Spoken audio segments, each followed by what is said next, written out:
A hush fell over the courtroom the moment the elegant woman walked in. Everyone had heard rumors about why she was there.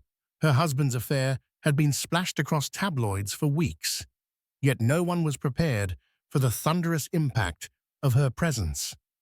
She cradled a prominent baby bump beneath a tailored dress, eyes fierce and resolute as she stepped up to the witness stand. The tension was palpable. Judges, lawyers, spectators, all locked onto this pregnant wife in rapt attention. Then, in a single delicate motion, she raised her left hand.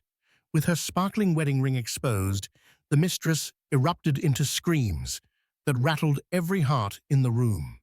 Natalie Fairchild had grown up in the leafy suburbs of Minneapolis, Minnesota, where the Mississippi River curved gently around winding roads and red brick houses. Her father, Robert Fairchild, was a well-known local entrepreneur who co-owned a chain of upscale grocery stores called Fairchild & Sons Market. Her mother, Linda, was a retired elementary school teacher who had cultivated in Natalie a spirit of generosity and empathy. From a young age, Natalie was taught to approach the world with both ambition and compassion. Natalie's childhood was almost fairy tale perfect ponies on her birthdays, ski trips to Aspen in the winter, and a stable set of friends she met in private school. She was known for her warm smile and strong moral center. But it wasn't until she went to college that she realized the real world involved far more complexity and heartbreak than she ever expected. It was at Vanderbilt University where Natalie would meet her future husband, Christian Redwood.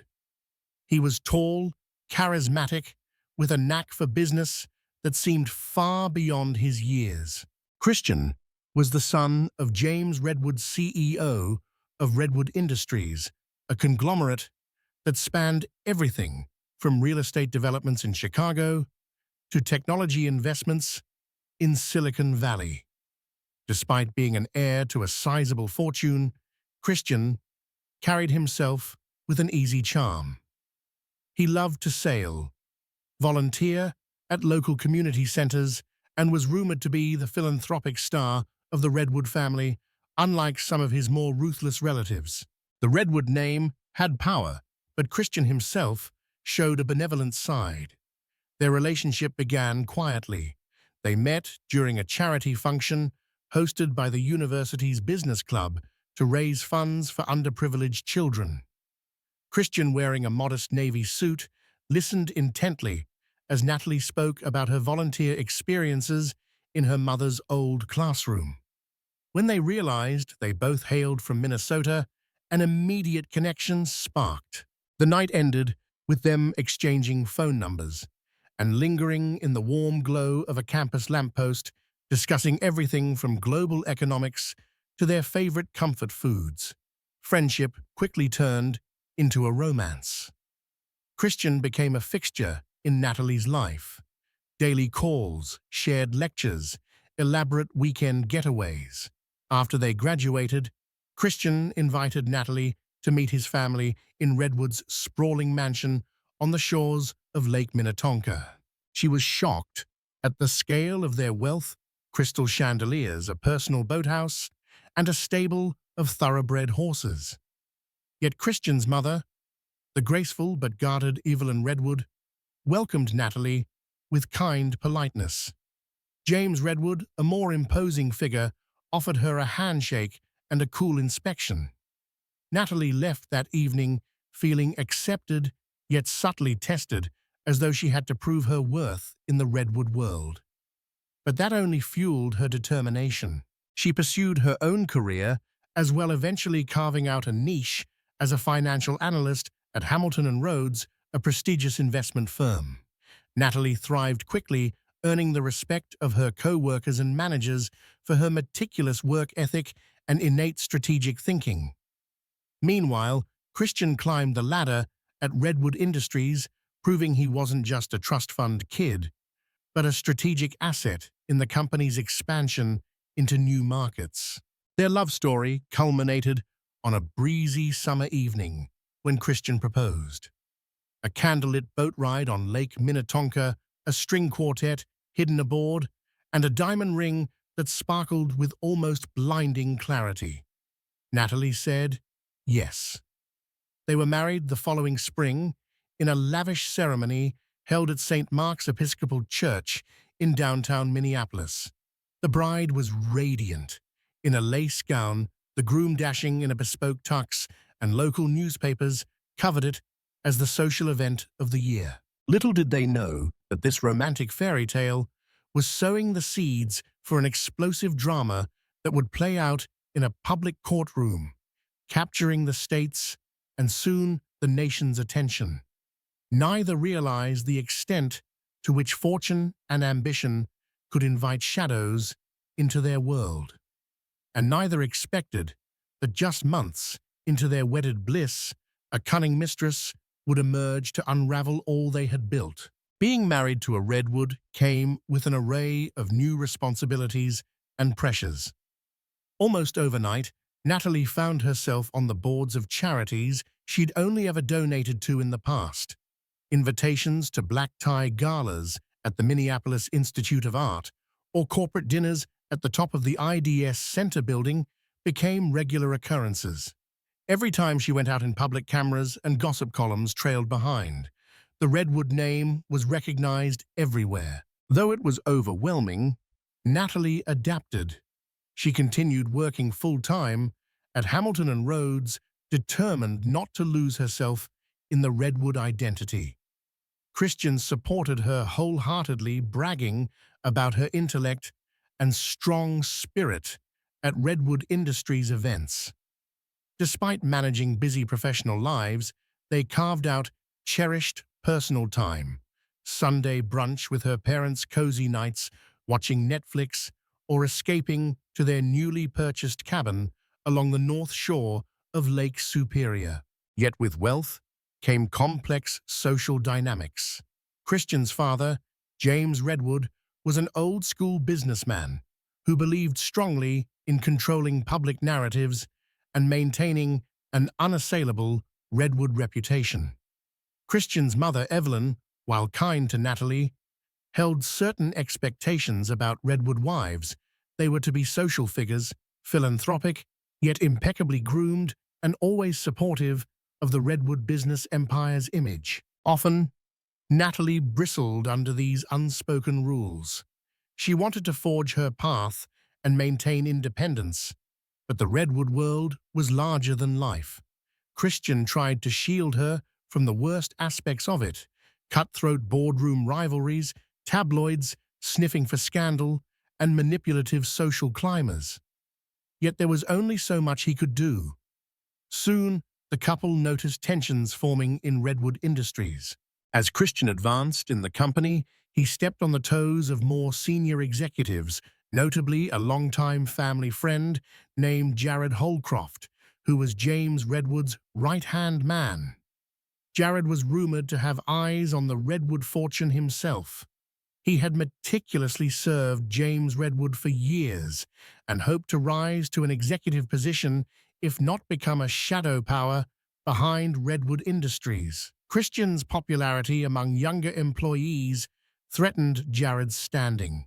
Whispers circulated that Jared was digging for dirt on Christian, waiting for an opportunity to disgrace him publicly and maintain his own influence within the Redwood circle. During this time, Natalie felt an eerie sense that they were being watched. Strange paparazzi photos started surfacing her, leaving a coffee shop, Christian entering Redwood Industries late at night, the couple grocery shopping. Most were harmless, but as she and Christian's prominence rose, so did the tabloid interest. Familiar faces in philanthropic circles started acting cagey. Small rumors circulated about Christian's private life. Nothing substantial, but enough to unsettle Natalie. She trusted her husband, but the Redwood environment was rife with potential traps. Their life was not only professional juggling and public scrutiny. On the home front, they began talking about starting a family. Natalie had always wanted children. Christian, after initially hesitating, fearful of Redwood pressures on a child, relented happily once he imagined them as parents safe in a home filled with love. Everything seemed set for a bright future. Yet it was at this high point that the first cracks started to appear in the perfect facade. Christian began spending longer hours at Redwood Industries, consistently explaining he was closing big deals or handling an urgent crisis. Natalie believed him. Redwood was expanding aggressively into emerging markets, and Christian's mind for finance was in high demand. But some nights, she couldn't shake a gnawing suspicion. He came home later and later. He seemed more distant, as though something weighed on him. Whenever she asked what was wrong, he'd flash a weary smile and say, "Just work stress, Nat. We'll talk after I wrap this up." She tried to be patient. She tried to trust him. But the Redwood world was known to breed secrets. Her name was Laurel Townsend, a striking brunette with a sharp wit and a disarming smile. A newly hired consultant at Redwood Industries, she specialized in overseas licensing agreements. Laurel had a reputation for being persuasive, fearless in the boardroom and equally daring outside it. She had caught the eye of many executives, though few truly understood her ambitions. Natalie first heard about Laurel casually at a Redwood fundraiser. A colleague of Christian's mentioned that Laurel was an invaluable asset who'd quickly ingratiated herself with Redwood's top brass. It sounded like praise until the colleague added a sly remark. "She's got an eye for the powerful men in this company." The way the colleague said it, half gossip, half caution, made Natalie's stomach tighten. Over the following weeks, Laurel's name came up again and again. "She's so brilliant," Christian would say at home. "She just closed a massive deal in Singapore." Or Laurel found a major loophole in one of our property contracts. "She saved us millions." Natalie noticed Christian seemed impressed, maybe even enthralled by this rising star. But she refused to jump to conclusions. She respected her husband's boundaries and believed he was simply praising a talented co-worker. But rumors had a way of swirling in Redwood's high society circles. At a lavish holiday gala hosted at the Redwood Mansion, Natalie got her first chance to meet Laurel Townsend in person. The woman was undeniably beautiful, tall, graceful, with piercing gray eyes and a confidence that turned heads. She approached Natalie with a charming smile, complimented her on her emerald green gown, and engaged in small talk about Redwood Industries' philanthropic arms. Something in Laurel's gaze unsettled Natalie. It was as though Laurel was measuring her gleaming weaknesses. The conversation ended politely, but as Laurel sauntered away, a chill ran down Natalie's spine. In that split second, she had no definitive cause for alarm, but she felt an instinctive wariness. A few nights later, Christian came home far past midnight. He smelled faintly of expensive perfume that was not his usual cologne. When Natalie questioned him, he shrugged it off as the scent of some Redwood executive's wife hugging him at a networking dinner. He seemed on edge, though. Tension brewed beneath the surface. He barely ate, dinner barely spoke, then collapsed into bed. Natalie lay awake, heart pounding with a gnawing anxiety she could no longer ignore. In the subsequent weeks, Christian's odd behavior intensified. He avoided eye contact, frequently claimed to be at urgent meetings, and left his phone face down at all times, carefully guarded. By now, Natalie had begun reading the subtext in Redwood circles. People whispered, "He's always with Laurel Townsend. They're quite the dynamic duo." In hushed corners, she caught glimpses of pitying looks aimed at her. Something was happening. She had to find out. One fateful evening, determined to quell her suspicions, Natalie visited Redwood Industries unannounced. She told her driver to drop her off near the side entrance, hoping to surprise Christian and perhaps drag him home for a decent meal. It was nearly 9 p.m., and the office was mostly deserted. She took the elevator to the executive floor and found Christian's office lights still on. But when she peered through the glass wall, no one was there. A faint glow shone from a nearby conference room. As Natalie approached, she heard low voices, muffled, intimate. Then she heard laughter, a woman's voice, Laurel's. Natalie's heart pounded in her ears. She hesitated, hand trembling on the doorknob. She debated barging in or retreating. Ultimately, she turned and fled, tears burning in her eyes. She didn't need to see them in a compromising position to confirm her deepest fears. But fear and heartbreak were only the beginning. The Redwood universe was a labyrinth of secrets, and Laurel Townsend was about to show just how cunning she could be. In the days that followed, Natalie confronted Christian. At first, he denied any wrongdoing. "Laurel and I are just working on deals," he insisted. But as Natalie pressed her eyes full of hurt, he finally admitted a partial truth. "We grew close. Yes, we had dinners. I was lonely and stressed, and she was there. But I swear, it's over. It was a mistake." Natalie's world shattered. She felt betrayed, humiliated, and confused. Christian pleaded for forgiveness. He apologized profusely, promising to cut ties with Laurel. He blamed the Redwood environment, the intense pressure from James Redwood, his own insecurities. For a brief moment, Natalie considered leaving him altogether. Yet memories of their love, their wedding vows, and their dreams for a family weighed heavily in her heart. She told him she needed proof that this affair was truly over and demanded he see a marriage counselor with her. He agreed, desperate to salvage their relationship. Initially, it seemed like they might find a path to healing. Christian broke off contact with Laurel outside of unavoidable business meetings, agreed to switch departments within Redwood Industries to avoid direct collaboration, and tried to rekindle the warmth they once had. He even took Natalie on a spontaneous weekend getaway to their North Shore cabin, where they spent hours talking about how to rebuild trust. But Laurel Townsend was not a woman to be easily discarded. She continued to lurk around Redwood's offices and corporate events, sometimes cornering Christian in the hall with urgent business matters, or texting him under the guise of necessary clarifications for ongoing deals. Christian claimed he tried to set boundaries, but Laurel was persistent, and the Redwood environment thrived on drama. One morning, Natalie woke feeling unusually lightheaded.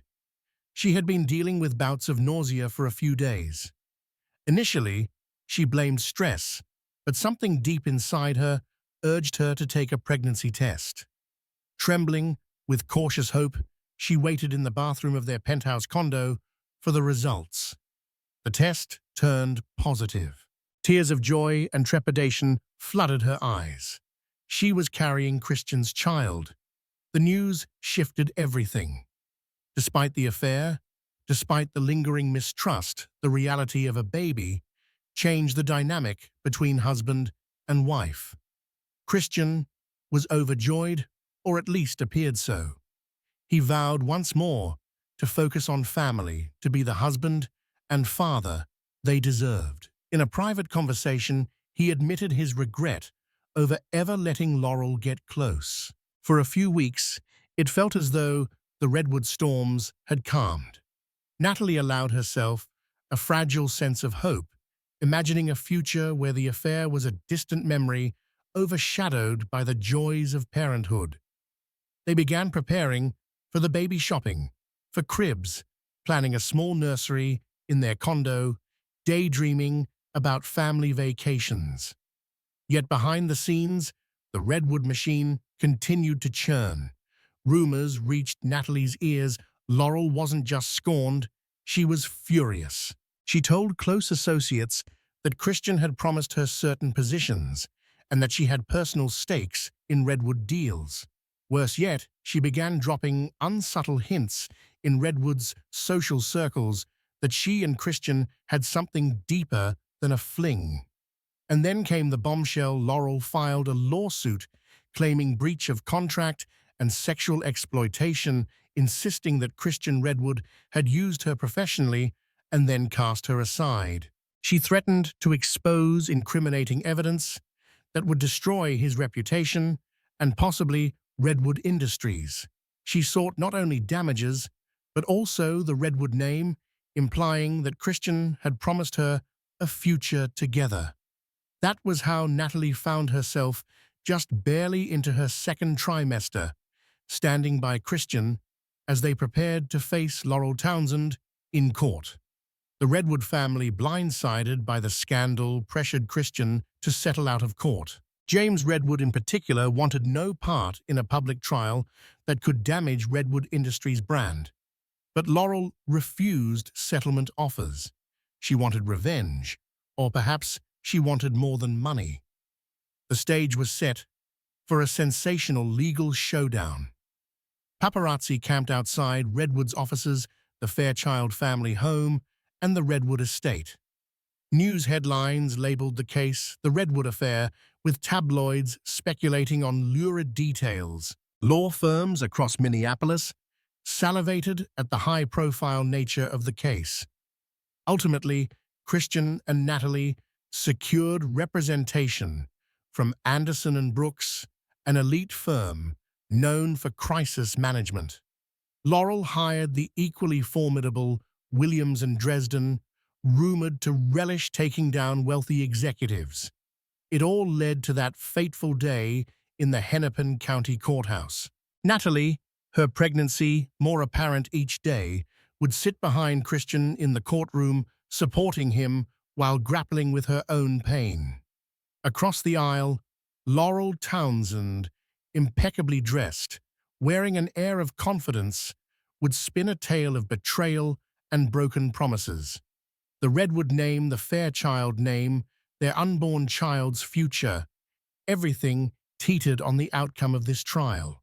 The trial began under a media frenzy.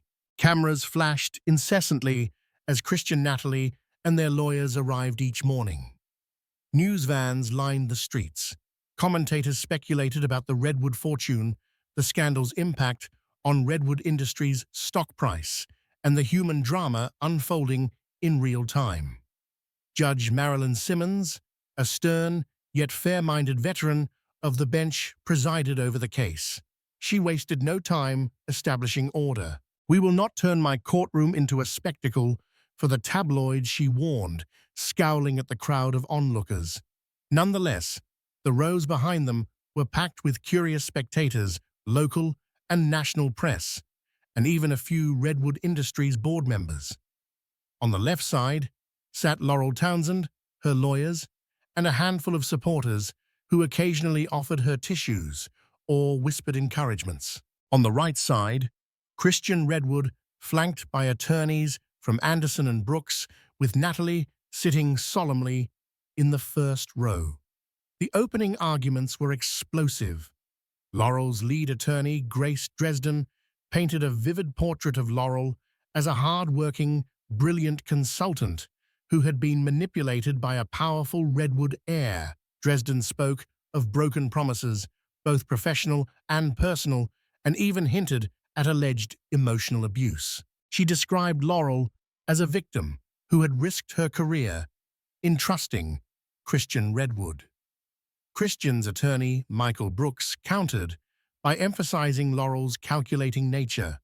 He described her as an opportunist who used personal relationships to leverage a professional advantage, seeking to blackmail Christian when she didn't get her way. He vowed to introduce evidence showing Laurel Townsend had a pattern of climbing the corporate ladder through personal entanglements.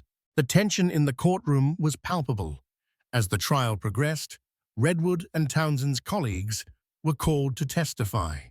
Some supported Laurel's account, claiming they witnessed flirtatious or romantic interactions well beyond a typical workplace relationship.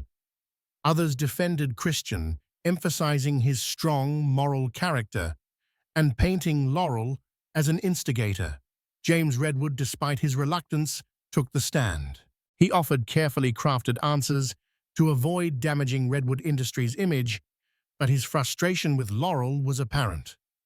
Evelyn Redwood, Christian's mother, was noticeably absent from proceedings, feigning illness to avoid the public spotlight.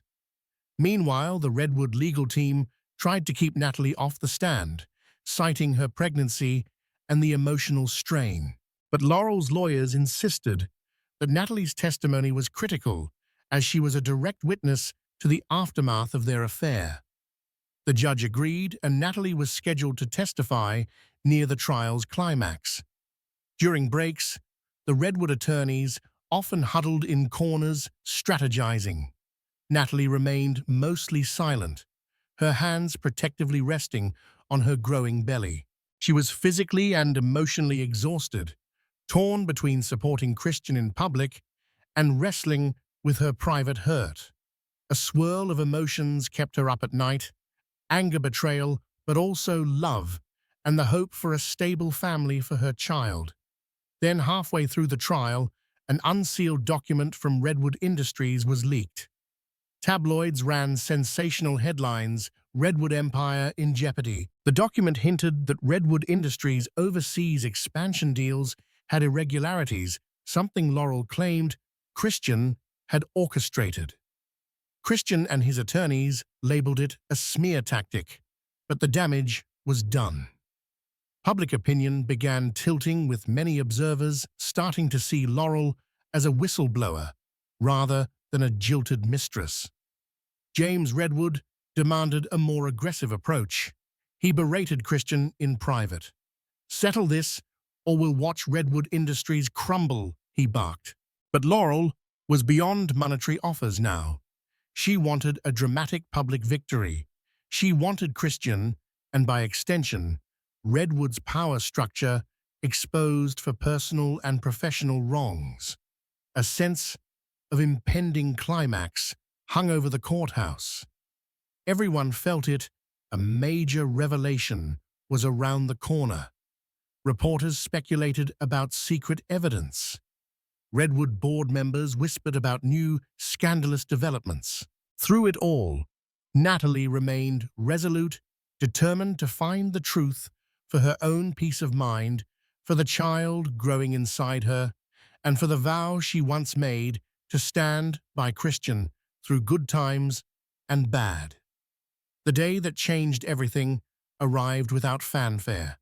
The morning was crisp, with a gray sky threatening rain.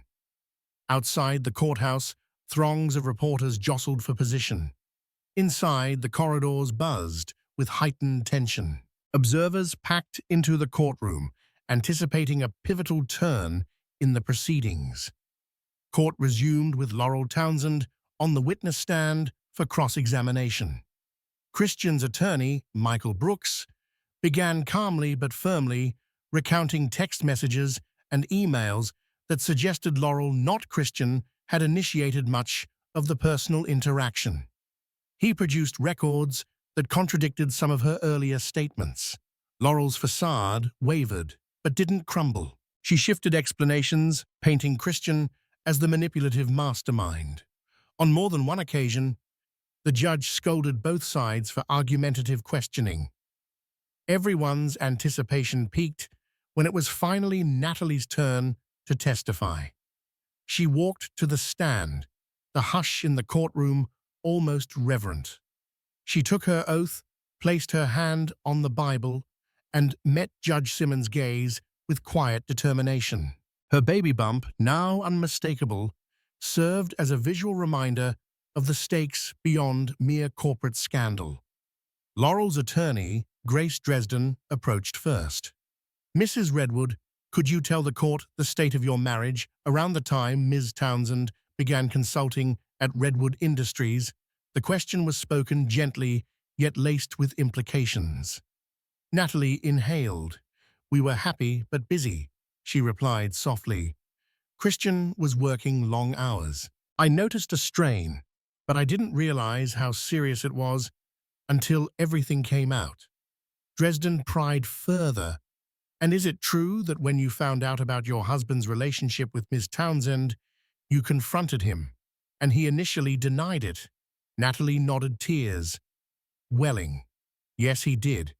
Then he admitted he'd been unfaithful. He said he ended it, that it was a mistake. The emotion in her voice pulled at many observers' hearts. Cameras flashed from the gallery. After several more probing questions, Dresden finally tried to corner her. Mrs. Redwood, can you confirm that your husband leveraged Redwood Industries' resources and used Ms. Townsend's professional ambitions to lure her into an affair? Natalie stiffened. I was not present in their professional dealings, so I can't confirm that. I only know what my husband told me, that he made a terrible personal mistake. I've never seen any evidence he forced or coerced Ms. Townsend in business or anything else. Despite Laurel's attorney's best efforts, Natalie remained composed, refusing to support the narrative of Christian as a master manipulator. She admitted Christian's wrongdoing, but did not expand it to match Laurel's claims.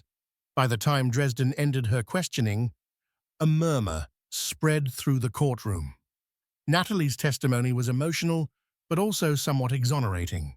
Then came the Redwood team's turn to question her. Michael Brooks asked her about the timeline, how Christian confessed how he tried to repair the marriage, and how the Redwood family responded. Natalie answered honestly, describing the heartbreak, but also Christian's attempts to make amends. The Redwood side seemed to gain momentum. Public sympathy, at least in the courtroom, began shifting in Christian's favor. All the while, Laurel watched with a steely expression. She fidgeted at the counsel's table, occasionally whispering to Grace Dresden. The tension was nearing its breaking point. Just as Natalie was about to leave the stand, the Redwood attorney signaled one final question. Mrs. Redwood, you mentioned your pregnancy. How far along are you? 6 months, Natalie replied, her voice trembling slightly. We're expecting our child in just a few months. A hush fell over the room. Then it happened. Natalie lifted her left hand, on which gleamed a large, exquisite diamond ring, her wedding ring. She held it almost absent-mindedly against her belly as she addressed the attorney. Yet that small gesture, her wedding ring next to her prominent baby bump, was iconic. It was a silent declaration of her legitimacy, her unwavering stance as the rightful wife, the soon-to-be mother of Christian Redwood's heir. An electric pause crackled through the air. Then the unthinkable occurred. Laurel Townsend suddenly stood, her face contorted with fury. She pointed at Natalie, her voice ringing out. You don't get to stand there and flaunt that ring like you own everything. Laurel's scream sliced through the courtroom. He told me he'd leave you. He told me I'd be the one at his side. Spectators gasped. Judge Simmons hammered her gavel. But Laurel couldn't stop. She seemed possessed by rage, screaming about how Christian had lied to her, how Natalie was smug, how Redwood had promised her more than just an affair. It was a chilling, raw outburst that left everyone stunned.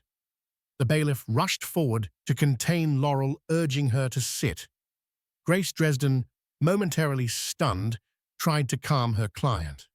But Laurel was in the throes of an emotional explosion years in the making. She flung accusation after accusation at Christian. You promised me a future. You said you'd marry me if I helped with those deals. She lurched toward the bench, ignoring the gavel's thunder. And you, Natalie, acting so righteous, pretending like you're some victim? This was all about Redwood money and power. Reporters in the gallery scribbled furiously, capturing every frantic word. Security finally coaxed Laurel back into her seat, though her eyes blazed with indignation. For a moment, the entire courtroom was still reeling from the intensity of the meltdown. Judge Simmons, regaining composure, addressed Laurel Townsend with a stern glare. Ms. Townsend, any further outbursts, and I will hold you in contempt." She rapped the gavel again. "Order, I need order in this courtroom." The mistress's sudden eruption was both a revelation and a turning point. Her raw emotion undermined the carefully constructed image she'd maintained throughout the trial. Up to that moment, she'd presented herself as a poised, victimized professional. Now she appeared frantic, scorned, and vindictive, and the fact that it was triggered by the sight of Natalie's ring and pregnancy left a potent impression. As tension simmered, Grace Dresden whispered urgently to Laurel, who was still breathing heavily. Laurel snapped her gaze away, folding her arms defiantly. Across the aisle, Christian remained stone-faced. Natalie, though, shaken, maintained her composure, a hand over her baby bump. Michael Brooks subtly gestured to Christian that this outburst could be a break in their favor. Once the courtroom settled, the judge dismissed the day's proceedings early, stating that everyone needed time to collect themselves and that the lawyers should confer about next steps. Reporters rushed out to file breaking news reports. The Redwood lawyers retreated to a conference room to strategize. Laurel, accompanied by her legal team, left the courthouse in near hysterics, bombarded by paparazzi questions. Back at home, Natalie sat in their living room, emotionally drained, reeling from the spectacle. Christian tried to comfort her, placing a hand on her shoulder. "Natalie, I'm so sorry," he murmured. "I never wanted any of this." She shook her head, tears trailing down her cheeks. "It's done now. We have to face the consequences." Despite her bitterness, she felt an odd sense of relief. Perhaps Laurel's meltdown would finally reveal the truth. That evening, James Redwood called Christian, practically shouting through the phone. "Your fiasco is humiliating the family. End this, Christian. End it now, or Redwood Industries will suffer beyond repair." Christian had no illusions. James Redwood's priority was the corporation's image, not his son's emotional well-being. But Christian was beyond placating. The trial was nearing conclusion, and Laurel's meltdown had changed everything. The Redwood lawyers were convinced they could either dismiss the case or win it outright. The atmosphere outside the courthouse was a mixture of disbelief and thrill. Cameras replayed Laurel Townsend's courtroom outburst on every news station. Talk show hosts debated whether it was the raw emotion of a wronged woman or the meltdown of someone caught in her own deception. But within the Redwood camp, something else stirred, something more sinister than anyone had anticipated. The morning after the incident, Christian sat across from his legal team in a high-rise conference room overlooking downtown Minneapolis. Michael Brooks, his lead attorney, reviewed newly surfaced documents with a furrowed brow. "We may have more than we bargained for," he muttered, adjusting his glasses. "These aren't just emotional tirades anymore. We have a sabotage conspiracy on our hands." The revelation came through a routine systems audit conducted by Redwood Industries' cybersecurity team. In light of the lawsuit, the team had been scouring internal emails and communication logs for damage control. What they found were private exchanges between Laurel Townsend and Jared Holcroft. James Redwood's longtime confidant, and a man many suspected had ambitions beyond loyalty. The messages were damning. Laurel had been feeding Jared updates about her interactions with Christian, strategizing how to make him vulnerable. The tone wasn't of love or heartbreak, but of calculated manipulation. In one message, Laurel wrote, "He's soft when it comes to guilt. If I time this right, the fallout will push him out of Redwood for good, and you'll have your chance." Another message showed Jared responding, "Perfect. Keep him distracted. If Redwood Industries votes him out, the board will look to me." Christian stared at the printed transcripts, his fists tightening around the armrest of his chair. "So I wasn't just stupid," he said under his breath. I was a pawn. Michael nodded. This changes the case. Laurel didn't just sue you out of vengeance.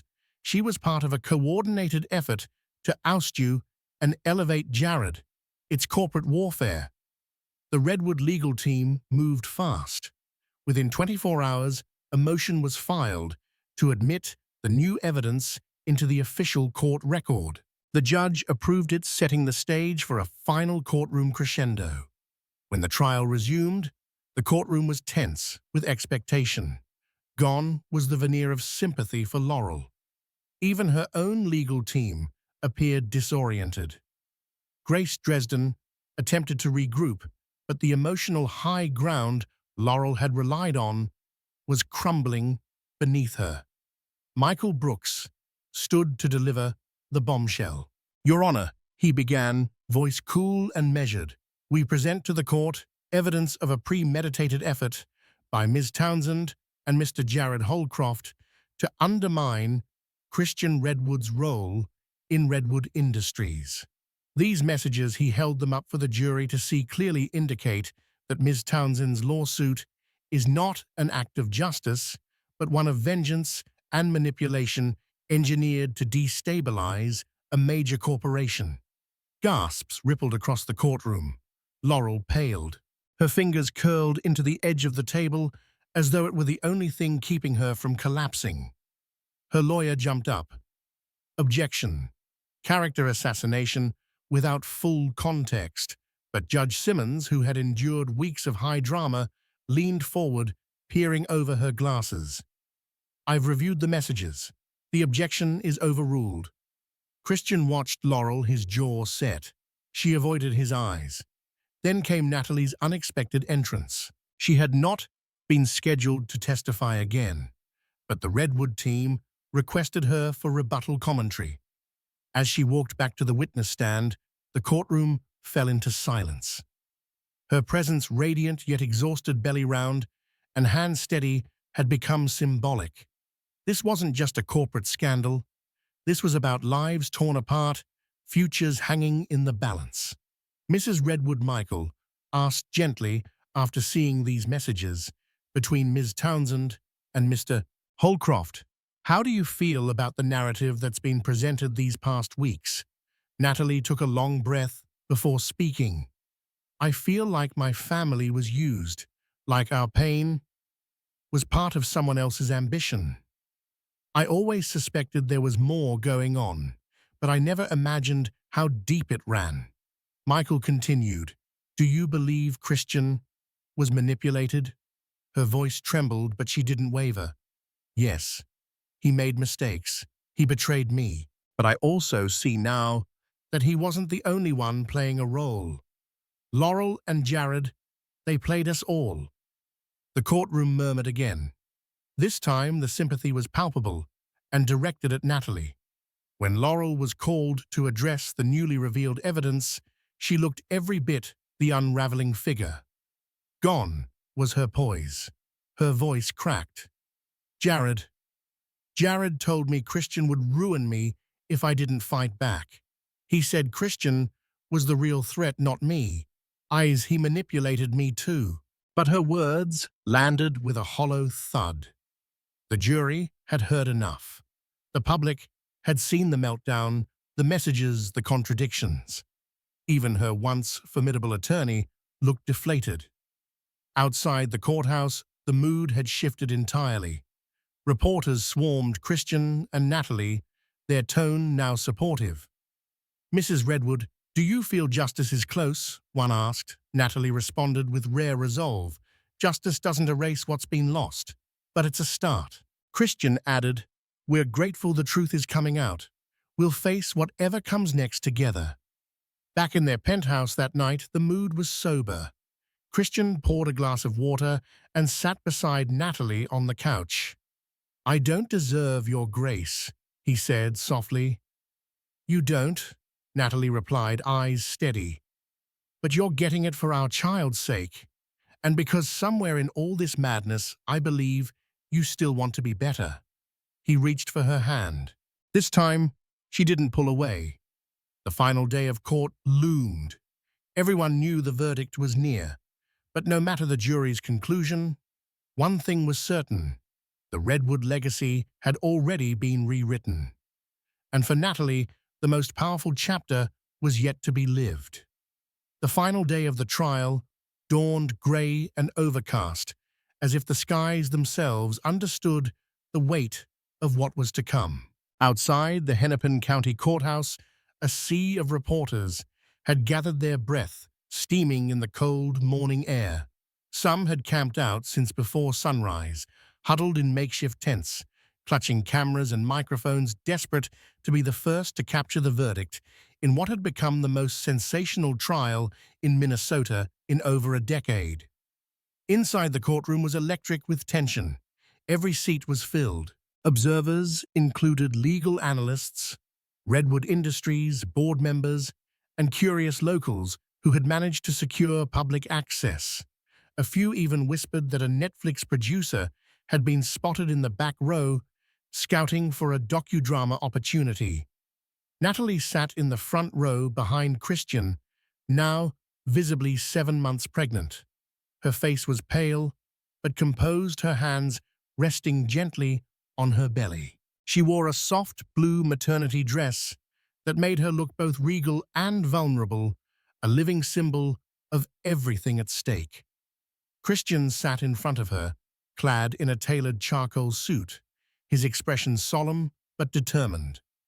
Across the aisle, Laurel Townsend looked nothing like the confident woman who had once strutted into Redwood Industries with ambition in her eyes. She wore a black blazer and simple blouse, her makeup understated her posture stiff. Her once flawless image had unraveled in recent days, and even her own legal team appeared subdued. Grace Dresden shuffled papers quietly, avoiding eye contact with the press. Judge Marilyn Simmons entered the courtroom to a standing hush. She glanced briefly at both parties, her expression unreadable, before nodding to the bailiff. "Bring in the jury."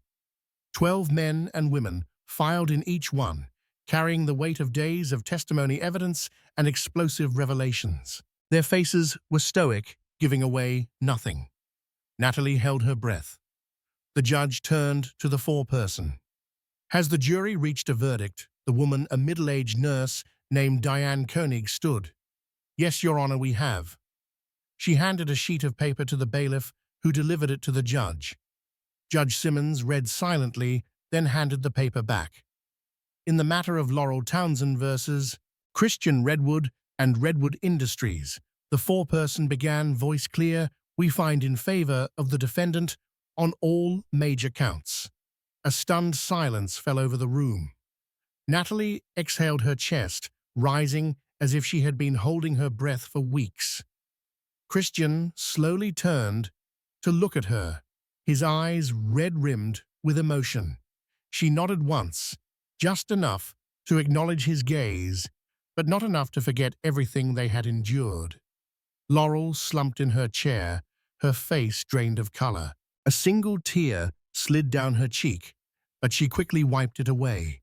Grace Dresden placed a comforting hand on her client's shoulder, but it was clear the battle was lost.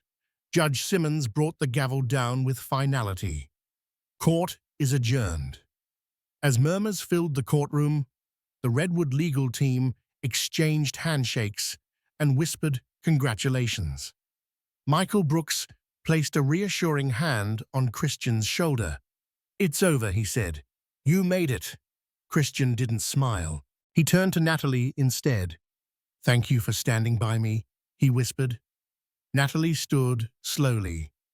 "Let's just go home," she replied, her voice flat. "There's a lot more than this courtroom we still have to fix." Outside, the media frenzy erupted. Cameras flashed like lightning. Reporters swarmed, shoving microphones into faces. "Mr. Redwood, how do you feel about the verdict? Do you plan to pursue legal action against Laurel Townsend, Mrs. Redwood? What message do you have for women going through betrayal?" Natalie stopped briefly, her eyes scanning the crowd. "The truth eventually finds its way," she said quietly. "I didn't come here for revenge. I came for clarity." Christian said little. He shielded Natalie with his body as they were guided to a waiting car. The door slammed shut behind them, and for the first time in weeks, there was silence. In the car, Natalie turned toward the window, watching the courthouse fade into the distance. "You know this isn't the end," she said after a moment. "For the media, maybe, but for us, this is just a beginning." Christian nodded. "I know. I don't expect forgiveness, Nat, but I want to earn it. For you. For the baby." She looked down at her belly. "Then you better be ready, because I won't raise a child in a home built on lies." That night, Redwood Industries released a public statement emphasizing the company's commitment to transparency and distancing itself from the personal failings of any one executive. They confirmed that Jared Holcroft had been terminated for his involvement in corporate sabotage and that internal ethics reforms were already underway. The statement was precise and cold, classic James Redwood strategy. James himself called Christian late that evening. "Well done," he said tersely. "You salvaged the family name. I trust you understand what must happen next." Christian's jaw tightened. "You mean working 20-hour days to scrub your legacy clean?" "I mean repairing what you nearly destroyed," James growled. "This company was never about just you." Christian didn't argue. He simply ended the call. His father's voice was no longer a compass he wanted to follow. As the media moved on to the next scandal, Laurel Townsend became a cautionary tale. She withdrew her appeal. Rumors swirled that she had fled to New York, possibly working under a new name. Her former circle of admirers faded, replaced by wary acquaintances and polite distance. The Redwood family, meanwhile, filed a civil suit for defamation and conspiracy, though it was widely expected to be settled quietly. The message had already been sent. Crossing a Redwood came with consequences. In the weeks that followed, Natalie took a leave of absence from Hamilton and Rhodes. She needed space to breathe, to prepare for motherhood, and to decide whether her future included Christian. They spent their days in counseling, sometimes talking, sometimes sitting in long silences. Christian attended every session. He no longer tried to fix things with flowers or gifts. He simply showed up and told the truth. And it was in one of those sessions, as spring crept back into the world and the weight of the trial began to lift, that Natalie spoke the words he'd been praying to hear. "I'm not ready to forget," she said softly, "but I'm willing to try again, for our child. And because somewhere deep down, I still believe in the man I married." They held each other, then not in passion, but in fragile forgiveness. 2 months later, Natalie gave birth to a healthy baby boy. They named him Robert James Redwood. Robert, after her father James, after Christian's, a symbolic bridge between legacies torn apart and slowly mending. When Christian held his son for the first time, tears streamed down his face. "I'll never let you down," he whispered. "I'll never let either of you down again." And Natalie believed him. Not because he promised, but because this time she saw the man behind the Redwood name, the man who had fallen, confessed, and chosen to rise again. In the weeks following the verdict, life in the Redwood household was a whirlwind of readjustment. Christian's reputation, though publicly vindicated, was scarred. Privately, he struggled with guilt, grappling with the knowledge that he had nearly destroyed his marriage and public image. James Redwood, while relieved about Redwood Industries' survival, remained icy, insisting Christian must now work tirelessly to repair Redwood's brand. Natalie, still processing the trauma of betrayal, the stress of the trial, and her upcoming motherhood, took an extended leave from her job at Hamilton and Rhodes. She spent her days reflecting on what her future should look like. She no longer trusted the Redwood name blindly, nor her husband entirely. But she still loved Christian especially seeing how genuinely remorseful he was. They agreed to continue couples therapy, focusing on healing the wounds. She also set boundaries with the Redwood family, making it clear her role as a wife and mother did not mean she would bend to Redwood Industries' demands. In a private ceremony attended by close friends and family, Christian and Natalie reaffirmed their vows. It was not a public spectacle, just a simple blessing by a local pastor in the garden of a friend's estate. No paparazzi, no Redwood board members, no business associates. Natalie wore a simple maternity dress, her belly a gentle curve beneath the floral fabric, and Christian stood beside her, tears in his eyes, quietly vowing to be faithful and supportive. 2 months later, their baby boy arrived. They named him Robert James Redwood Robert, after Natalie's father, and James after Christian's father, bridging the two families despite the tension that lingered. Holding their newborn son was a moment of pure love and redemption for Natalie. In that instant, she realized that while the Redwood Empire might be fraught with darkness, her family's future was hers to shape. Laurel Townsend slipped from public view. Rumors circulated about her leaving Minnesota. Some said she moved to New York for a fresh start, perhaps changed her name. Jared Holcroft likewise disappeared from Redwood's ranks, presumably plotting his next venture elsewhere. The Redwood Empire weathered the scandal, forging ahead with expansions and philanthropic events, their name too entrenched to fail from one affair. On many evenings, Natalie would walk through the nursery, gently rocking baby Robert in her arms. She stared at the ring on her finger, remembering the day she raised it in court, the mistress's screams ringing in her ears, a swirl of heartbreak and triumph, heartbreak and growth. She still had battles to fight, rebuilding trust, finding her own identity outside Redwood's shadow. But for now, she found solace in the quiet rhythm of her child's breathing and the knowledge that she had survived the storm, determined to stand tall. Life rarely follows a neat script. Scars remain, and healing takes courage. Natalie and Christian Redwood discovered that wealth and power bring heavy burdens, but beneath the glare of the public eye, they chose to rebuild. Their story reminds us that even the most stunning ring can't protect a marriage from deception, but neither must betrayal define one's future. It takes honesty, accountability, and real effort to mend what's broken, and with love, it's possible. If you found this story gripping, full of drama twists and hope in the face of heartbreak, please support our channel by liking, sharing, and subscribing. Your engagement helps us bring you more stories that illuminate the human condition, from scandalous court cases to inspiring tales of redemption. We value each and every one of you. Until next time, keep believing in second chances and the resilience of the human heart. Thank you for watching.